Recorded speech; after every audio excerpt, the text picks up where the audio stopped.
कैसे बांट दी, प्रसादी कैसे बांट दी, बांट दी, प्रसादी कैसे बांट दी। Mixed by Pramod Sagar, DJ Sami। प्रसादी कैसे बांट दी, प्रसादी कैसे बांट दी। पूजा भइल यारवा तू प्रसादी जाके बांट दे, सेवा केला मिक्स करी सब के हाथ दे, सब के हाथ दे, सब के हाथ दे।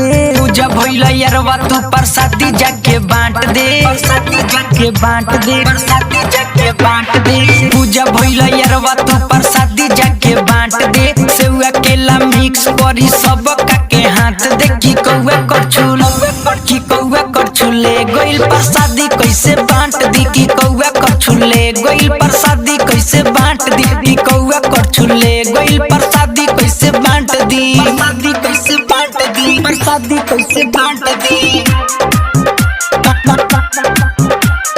बांट दी। Chaya Recording Studio, Kesaria।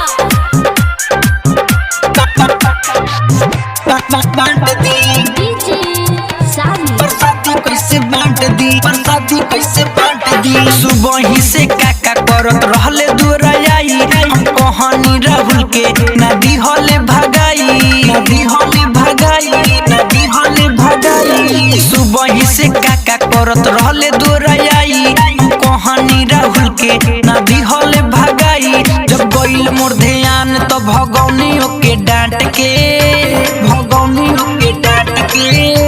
फिर देखनी कौआ करछुल ले रहे अपना साथ रे, की कौआ करछुल की कौआ करछुले गइल प्रसादी कैसे बांट दी, की कौआ करछुले गइल प्रसादी कैसे बांट दी, की कौआ करछुले गइल प्रसादी कैसे बांट दी, प्रसादी कैसे बांट दी, प्रसादी कैसे बांट दी,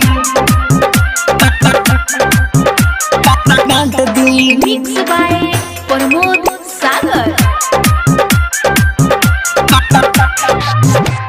बांट दी, DJ Sami। प्रसादी कैसे बांट दी, प्रसादी कैसे बांट दी। कैसे हम बांटे ना बाटे करछुल दोसर, सब जाई लोगवा रूसी कैसे सुलझाए मेटो, कैसे सुलझाए मेटो, कैसे सुलझाए मेटो।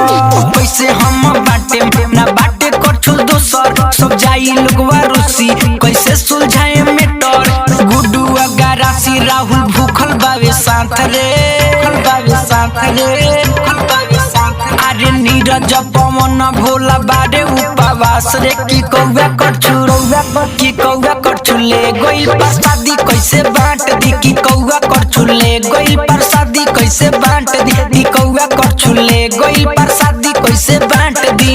Chaya Recording Studio, Kesaria।